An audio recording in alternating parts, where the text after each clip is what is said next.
No vídeo anterior, a gente introduziu o conceito de base de um espaço vetorial. Vamos olhar então agora o que mais a gente pode falar sobre bases de um espaço vetorial.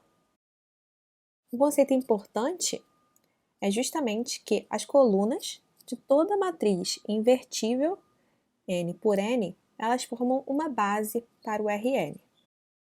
Como é que a gente pode ver isso? Lembrando que para ser uma base, a gente precisa que as colunas gerem o Rn e, além disso, as colunas todas sejam independentes. A primeira coisa que a gente vai mostrar é que elas são independentes, ou seja, a única solução de Ax igual a zero, se a matriz é invertível, basta multiplicar pelo inverso em ambos os lados para encontrar a solução. E aí eu tenho que a solução é justamente apenas o vetor zero. Então, se a minha matriz é invertível, a única combinação linear das minhas colunas da minha matriz A que me produzem o vetor zero é exatamente se eu pegar zero de cada coluna. Portanto, as colunas são independentes.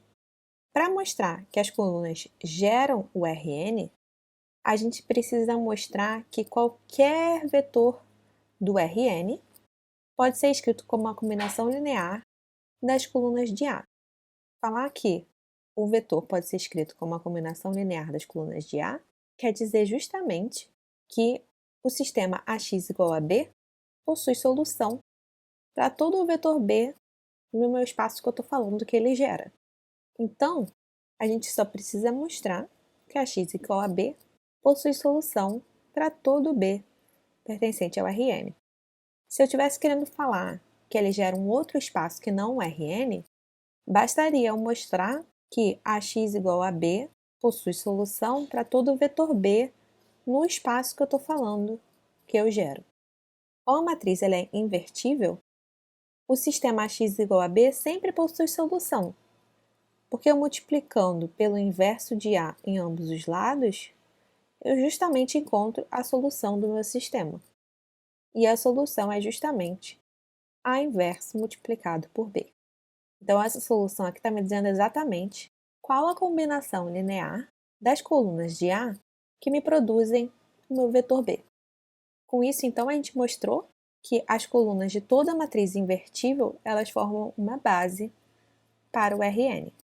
E aí, pela própria definição de base, a gente tem que os vetores V1 e Vn, eles formam uma base para o Rn exatamente quando eles formam as colunas de uma matriz invertível n por n. Porque essa matriz ela tem que ter o posto igual ao número de colunas, e como o posto vai ser igual ao número de colunas e ao número de linhas, porque a gente está considerando matrizes n por n, a gente vai ter que essas matrizes são invertíveis. E com isso a gente conclui que o Rn possui infinitas bases.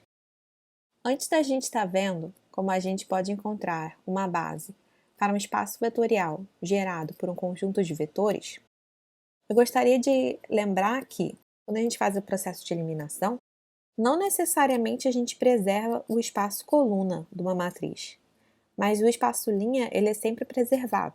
Isso quer dizer que quando a gente está fazendo a eliminação, todas as operações que a gente está fazendo na eliminação, a gente faz na linha inteira.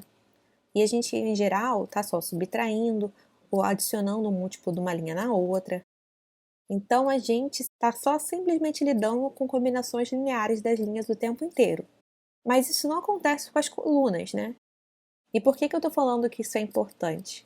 Porque isso vai ser crucial quando a gente está falando de encontrar uma base para o espaço coluna e para o espaço linha.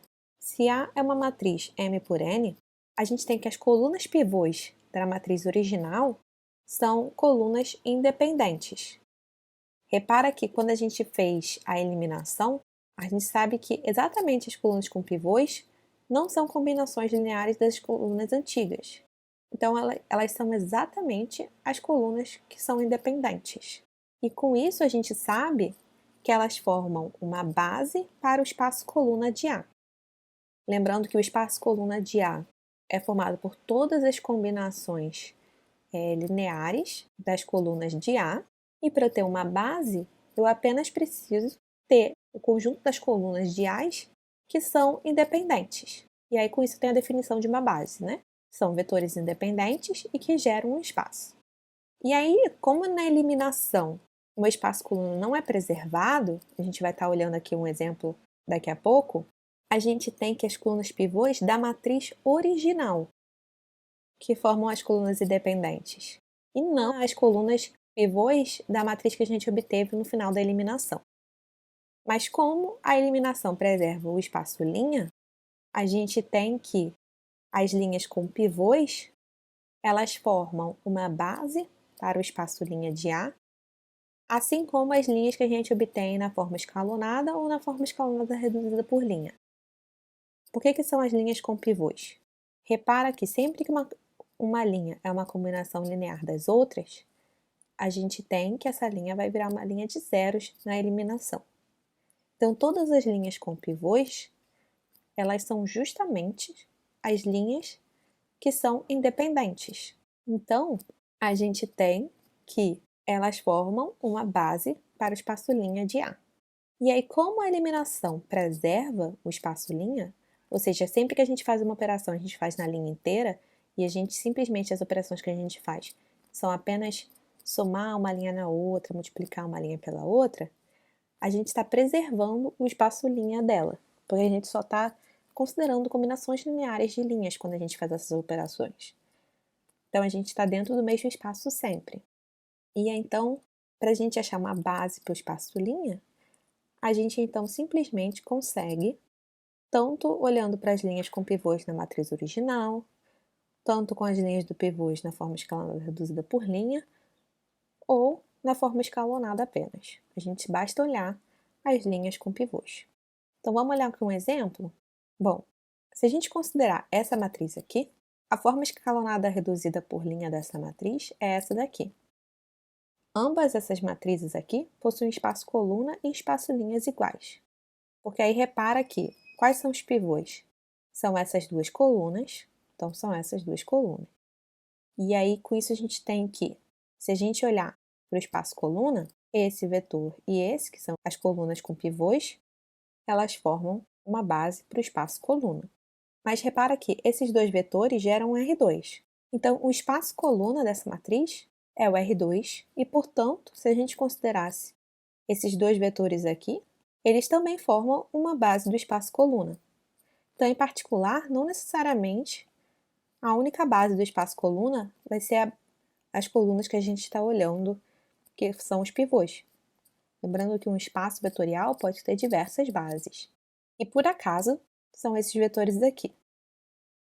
Mas não vai ser sempre o caso que esses vetores aqui, como a gente vai ver no próximo exemplo, vão formar uma base para o espaço coluna. E o espaço linha seria o quê? A gente olharia para as linhas com pivôs e a gente sabe então que esse vetor aqui e esse vetor formam uma base para o espaço linha dessa matriz. E se a gente olhar na forma escalonada ou na forma escalonada reduzida por linha, como todas as operações de eliminação preservam o espaço linha da matriz, esse vetor e esse também formam uma base para o espaço linha. Vamos considerar agora essa matriz A. E a forma escalonada reduzida por linha dessa matriz é exatamente essa matriz aqui. Repara que quando a gente vai fazendo a eliminação, a gente vai escolher o 2 como pivô, e aí quando a gente for eliminar essa entrada aqui, a gente vai produzir uma linha de zeros aqui embaixo. E aí, portanto, para obter a forma escalonada reduzida por linha, a gente vai dividir essa primeira linha por 2 e vai obter justamente essa matriz aqui. O que a gente pode falar do espaço linha e do espaço coluna dessa matriz A? Bom, repara aqui, esse vetor aqui, ele é uma base do espaço coluna de A, até porque ele é um vetor independente que gera o espaço coluna de A. Por quê? O espaço coluna de A são todas as combinações lineares geradas por esse e esse vetor. Esse vetor aqui, repara que ele é duas vezes esse primeiro vetor. Então, qualquer combinação linear desses dois vetores, eu posso escrever como uma combinação linear desse vetor aqui. E na eliminação, a única coluna com pivô foi essa coluna aqui, que é justamente o 2 que foi o pivô. E com isso, o espaço coluna, então, a gente pode descrever ele como todas as combinações da base, que são todas as combinações do vetor 2, 3. Então, aqui, o espaço coluna dessa matriz é essa reta, no R2. Espaço linha, a gente viu que é dado justamente se a gente pega como base as linhas que têm pivôs. A linha que tem pivô é essa daqui. Então, aqui a gente tem justamente que o espaço linha dessa matriz A é esse aqui.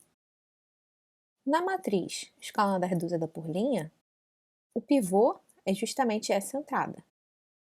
Então, a gente pode escrever que o espaço coluna da matriz reduzida é esse aqui. O espaço linha da matriz reduzida é esse aqui. Repara que um zero, ele simplesmente não é uma base no meu espaço coluna de A. Repara que se ele fosse uma base, eu deveria conseguir escrever, por exemplo, essa coluna em termos de uma combinação linear desse vetor aqui. E simplesmente eu não consigo, porque qualquer combinação linear desse vetor aqui, a segunda componente vai ser zero, e eu nunca vou conseguir obter esse valor 3 aqui embaixo, na segunda componente. Então, ele não é uma base. Mas, ele é uma base do espaço coluna da minha matriz reduzida por linha. Esse espaço coluna da matriz A, ele é diferente do espaço coluna da matriz reduzida. Se você observar, a matriz reduzida, todos os vetores dela são com essa segunda componente zero, enquanto que dessa matriz A, os vetores são todos eles múltiplos de 3. Então, esse espaço aqui, ele é claramente diferente desse espaço aqui. E é justamente porque quando a gente fez a eliminação, a gente, por exemplo, quando a gente está eliminando uma coluna, a gente está alterando uma componente do vetor sem alterar o vetor inteiro, né? E com isso, a gente não preserva o espaço coluna da matriz. Mas quando a gente estava fazendo operação por linha, repara que a gente sempre altera, a gente divide uma linha inteira por outra linha, a gente soma, a gente considera sempre combinações lineares das próprias linhas. Porque a gente está considerando exatamente apenas combinações lineares de outras linhas, a gente não está alterando, a gente não está saindo do espaço. Então, a gente tem aqui, como a gente esperaria, que esse espaço aqui é exatamente igual a esse espaço aqui. Porque repara que a gente representou por bases diferentes, mas a gente consegue escrever qualquer vetor com essa cara como um vetor dessa cara. Então, a gente tem nesse caso aqui que esse espaço linha é igual a esse espaço linha. Já o vetor 2, 4, repara que ele é uma base do meu espaço linha da minha matriz A, e repara que ele também é uma base para o meu espaço linha da minha matriz R. Então, vamos agora estar olhando um exercício para a gente ficar treinando aqui encontrar bases, tanto do espaço linha quanto do espaço coluna. Vamos tentar encontrar bases para o espaço tanto coluna quanto linha dessa matriz aqui. Repara que ela, inclusive, já é uma matriz na forma escalonada. Então, o que você pode me dizer? Agora é um bom momento para você pausar o vídeo e tentar escrever quais são as bases para o espaço coluna e para o espaço linha dessa matriz. Bom, aqui a gente tem que o espaço coluna é dado exatamente pelas colunas com pivôs da matriz. Então, a gente sabe que as colunas com pivôs são essas colunas aqui, as colunas 1 e 3, e, portanto, uma base são justamente essas colunas aqui. E uma base para o espaço linha são justamente as linhas que possuem pivôs também. Como os pivôs estão aqui e aqui, portanto, a gente tem que uma base é formada pelas linhas 1 e 2. Mas será que existem outros pares de colunas que formam uma base para o espaço coluna dessa matriz? Todas essas combinações de colunas aqui, elas formam bases para o meu espaço coluna. No final do vídeo de hoje, você já vai estar conseguindo ver justamente essa resposta aqui.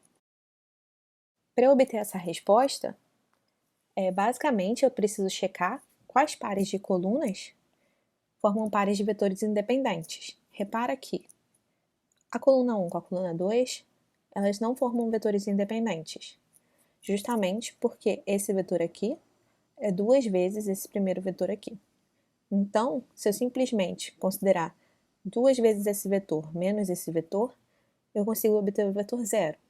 E, portanto, esses dois vetores não são independentes.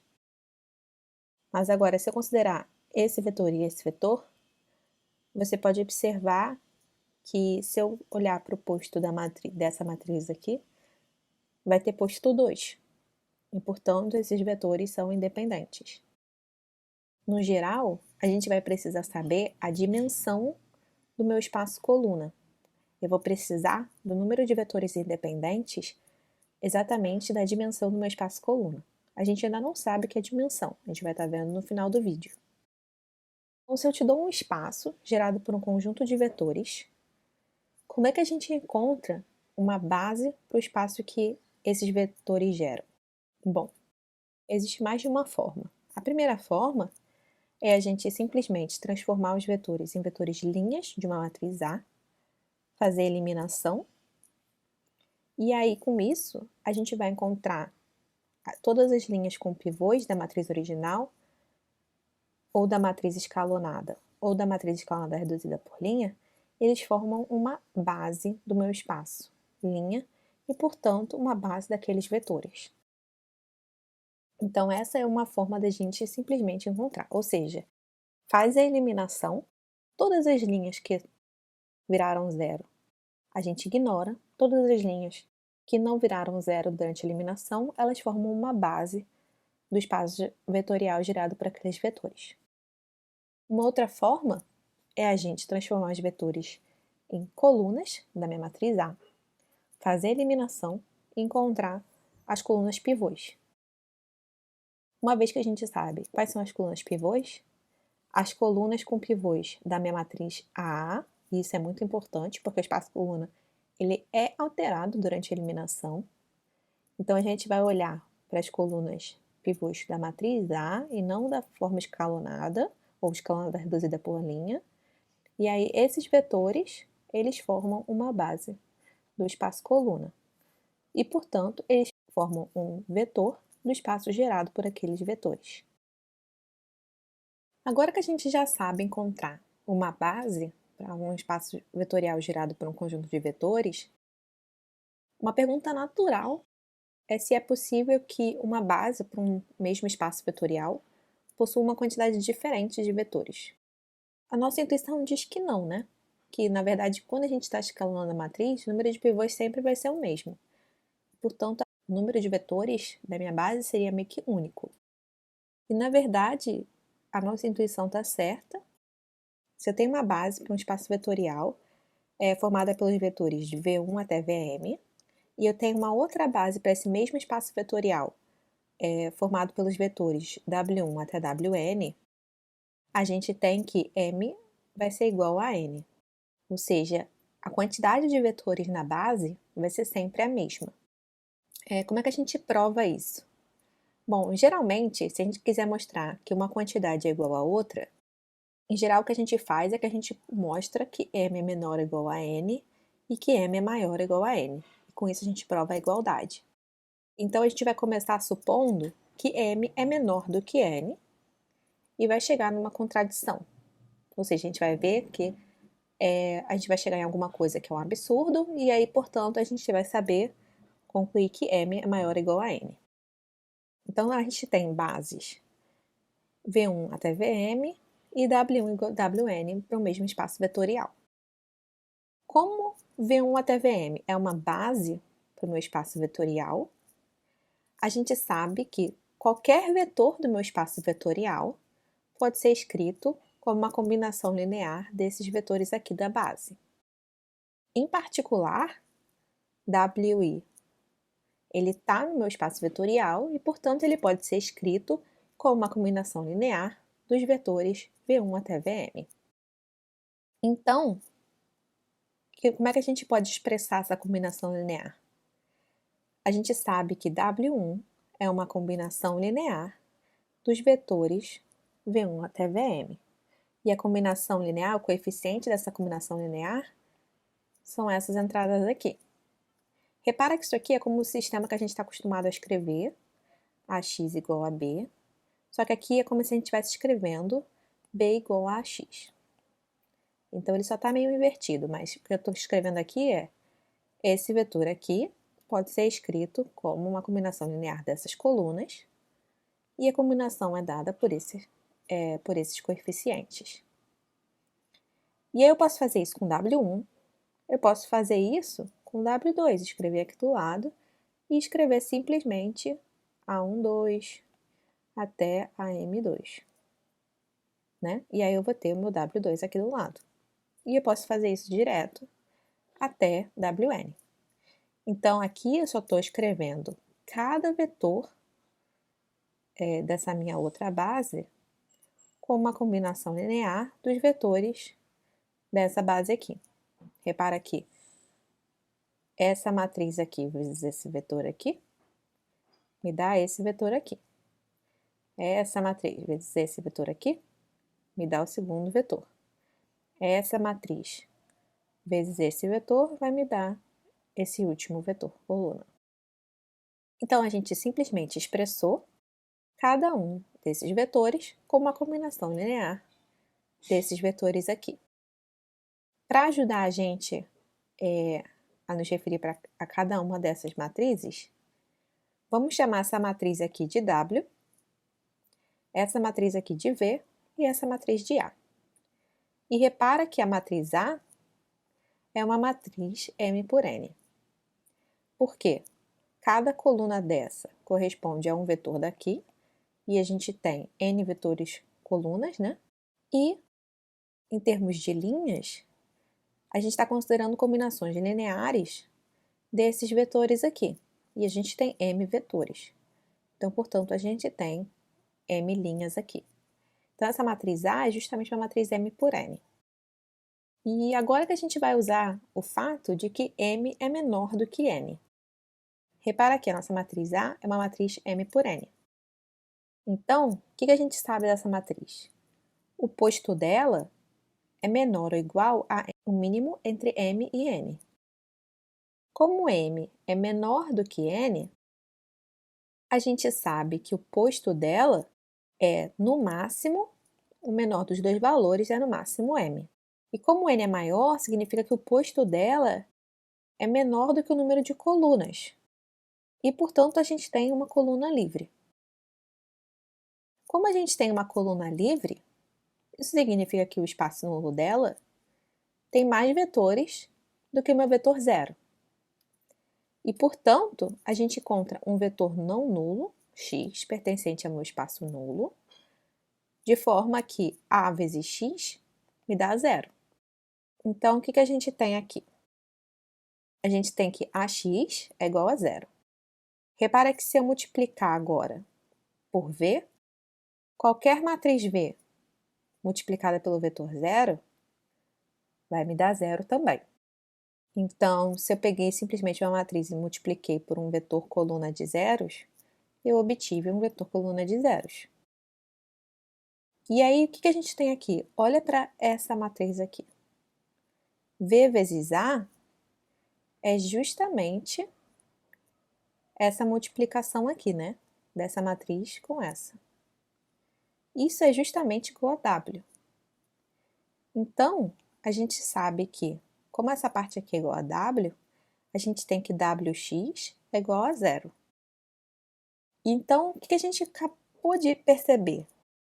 Que esse mesmo vetor não nulo x, que está no espaço nulo da matriz A, esse mesmo vetor x está no espaço nulo de W. Então, meu espaço nulo do W, ele tem mais do que o vetor zero de W, porque ele em particular contém esse vetor x. Mas W1 até Wn deveria formar uma base no meu espaço vetorial. E sempre que eu tenho uma base, se eu olhar para o espaço nulo formado por essas colunas aqui, com os meus vetores da base, o espaço nulo deveria ser apenas o vetor zero. E com isso, então, a gente encontrou uma contradição. Porque Se eu tenho mais do que o vetor 0 no meu espaço nulo da minha matriz, em que eu estou olhando para as colunas da minha matriz, significa que as minhas colunas da minha matriz, elas não são independentes. E, portanto, esses vetores aqui, como eles não são independentes, eles não deveriam formar uma base para o meu espaço. E aí, com isso, eu encontro uma contradição e, portanto, a gente conclui que, na verdade, M é maior ou igual a N.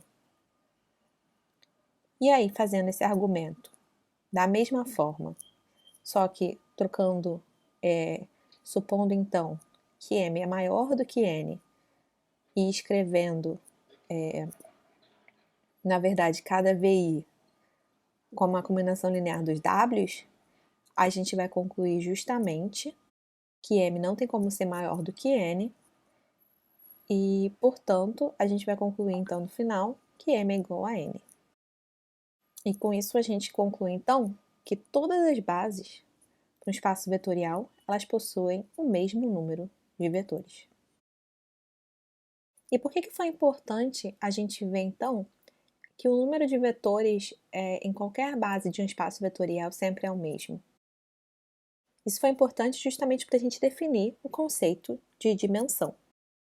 A gente define que a dimensão de um espaço vetorial ele é o número de vetores de uma base desse espaço.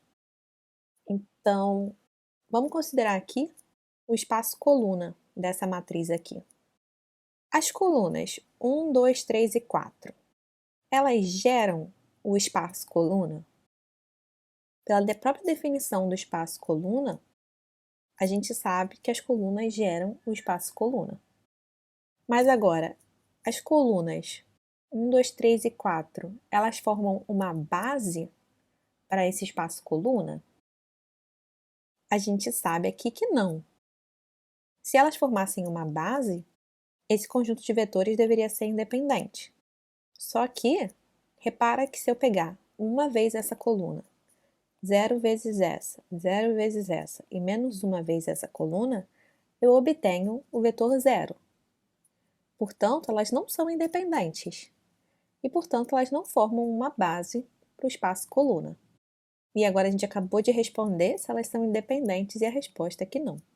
Porque para elas serem uma base, elas tinham que ser primeiramente independentes e elas tinham que gerar o espaço coluna. Então a gente já sabe que elas geram, mas elas não são independentes e, portanto, elas não são uma base. Então, qual seria uma base para o espaço coluna? Agora é um bom momento para você tentar encontrar uma base para essa matriz aqui e checar com a resposta do vídeo. Bom, uma base para o espaço coluna são justamente essas colunas 1 e 2. Uma forma da gente concluir que as colunas 1 e 2 elas estão na base é só você observar que esses 4 vetores eles não são independentes. Justamente uma razão é que esse vetor é igual a esse. Então, a gente pode excluir esse vetor aqui quando a gente está tentando formar uma base a partir dessas 4 colunas. Repara, além disso, que esse vetor aqui é a soma desse com esse. E, portanto, se eu considerar esses 3 vetores, eles também não são independentes. Justamente porque eu posso considerar uma vez essa coluna, mais uma vez essa coluna, menos uma vez essa coluna, e obtenho o vetor 0. Se eu excluir esse vetor e esse, me sobra só esses dois para eu ver se eles são independentes ou não. E aí, se eu simplesmente observar que, ao fazer a eliminação, essa entrada aqui ela não vai zerar essa daqui, e aí, portanto, eu vou ter esse aqui como pivô, eu vou ter justamente que essa coluna aqui e essa formam uma base. Eu não precisaria fazer assim, eu posso fazer o procedimento padrão. Isso é só uma forma rápida da gente meio que deduzir que as colunas 1 e 2 formam uma base para o espaço coluna de A.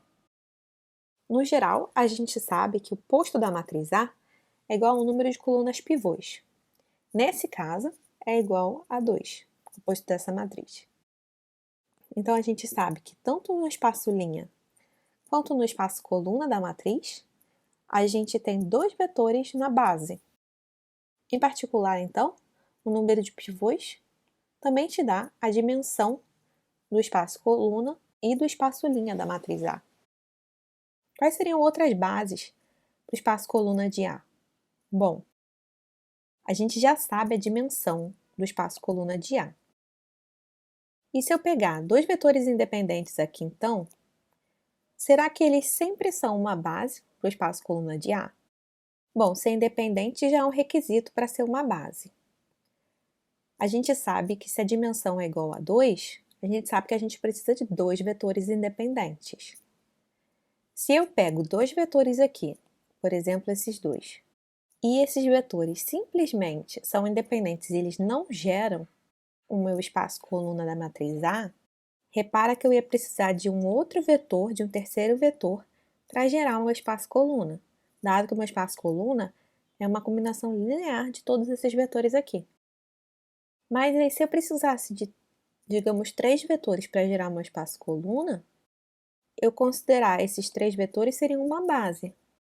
Mas a dimensão do meu espaço coluna é 2, eu não preciso de três vetores. Portanto, quaisquer dois vetores que são linearmente independentes aqui, eles vão formar uma base para o meu espaço coluna. Então, em particular, nesse exemplo, a gente tem que as colunas 2 e 3, por exemplo, formam uma base para o meu espaço coluna, as colunas 3 e 4 também. E para a gente saber uma base para o espaço coluna, a gente não precisa considerar apenas esses vetores aqui. Na verdade, se eu pegar quaisquer dois vetores do meu espaço coluna que eles são independentes, e como é que eu posso fazer isso? Bom, os vetores do meu espaço coluna são qualquer combinação desses vetores aqui. Se eu pegar esse vetor aqui, ele é duas vezes esse vetor. Ou então, por exemplo, esse vetor mais esse. Então, eu sei que esse vetor está no meu espaço coluna. Esse outro vetor aqui, ele é duas vezes a coluna 3 mais uma vez a coluna 4. Então, ele também está no meu espaço coluna. Repara que esses dois vetores aqui, eles são independentes. Como eu sei que a dimensão é 2, e eles são independentes e estão no meu espaço coluna, então a gente sabe que esses dois vetores aqui, eles justamente formam uma base para o meu espaço coluna. De maneira geral, se a gente tem um espaço vetorial de dimensão d e a gente tem d vetores pertencentes a esse espaço vetorial que são independentes, então esses vetores eles formam uma base para o espaço vetorial. E aí vale a pena pensar um pouco por que isso aqui é verdade. E a gente termina então por aqui e até o próximo vídeo.